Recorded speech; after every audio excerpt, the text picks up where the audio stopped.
I think that every Black person should own a business, even if they never wanted to be an entrepreneur, because the tax code was set up for owners to win and employees to pay. Hold on, what's the option though? What's the option? Oh, no, You gotta pick one. The option is this, because you said what? What's most important for you? Out of these three. Out of those three, I want to go to the fourth one, but we'll take it back to work ethic. Care about my we'll little come back to work ethic.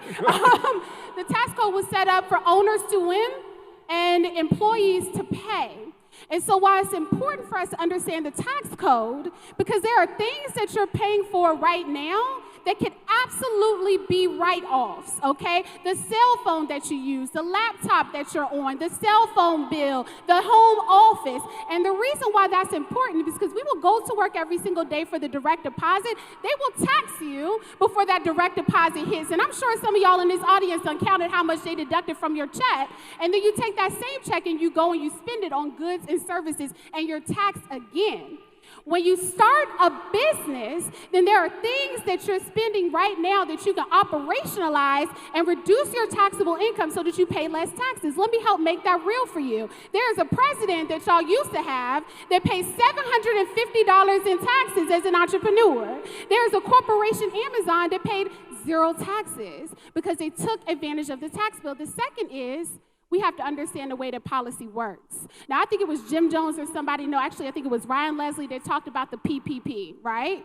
So while a lot of people were celebrating the stimulus checks, there were a lot of entrepreneurs that were looking at the stimulus bill, right? So there were $1,400 in checks being cut, but there were $20,000 to $100,000 in funds being allocated to Black entrepreneurs. There's funding that gets allocated to community development financial institutions, and why it's important for entrepreneurs to understand policy, because there are some people in America that pulled up on a policy, but they expect for Black people to pull up on a bootstrap, and that's important.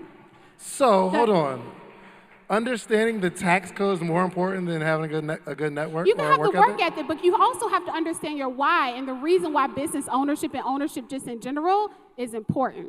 Okay. Because income is taxed at a lower rate than assets. And your LLC, your LLP, your C corporation, and your S corporation are assets. I like to say that Black people are overachievers, meaning that the tax code allows for you to attempt to make a sale for up to 3 years and still write off $10,000 to $25,000 in write-offs every single year, which a lot of people do. Your business fails, it gets classified as a hobby, you can start another one, and now if you're making $60,000 a year in your job, writing off $25,000 in your business, now you're paying less taxes, and you can put that money to work any way you want, through the real estate, through the stock market, etc. So it's important to understand how that works. It's a policy. For sure. And I want to bring it back full circle, because I don't think you're understanding the way that policy works. The Homestead Act allowed for white people, white men, to own land. Social Security allowed for white people, white men, to retire comfortably. We have MG the mortgage guy who's sitting here talking, Kiana, right? Rashana, who is talking about real estate and getting loans, right? Redlining, right? Allow for some people, white people, to get government-backed loans to buy homes, while we couldn't. Those are policies. People pulling up by policy, but telling Black people there's no venture capital, there's no bank loans, and there's no grants for your enterprises. So when we're able to understand policy, we're able to unlock the resources that our ancestors invested in building up this country and make sure that that money comes full circle back to us while still owning the business that has your name on it. And we heard Ronnie talk about her 2 kids in the front of the audience, right? She can own that LLC and put her children as members of that LLC. So 100%. When she passes, it passes right along to you. Burn the candle at both sticks. We're talking about stimulus checks. You turn on CNBC, they're talking about 6 figures, right? How can I get the government to pay me? How can I get the business to pay me? And we're talking about $1,400. Let me go get a bag. I feel like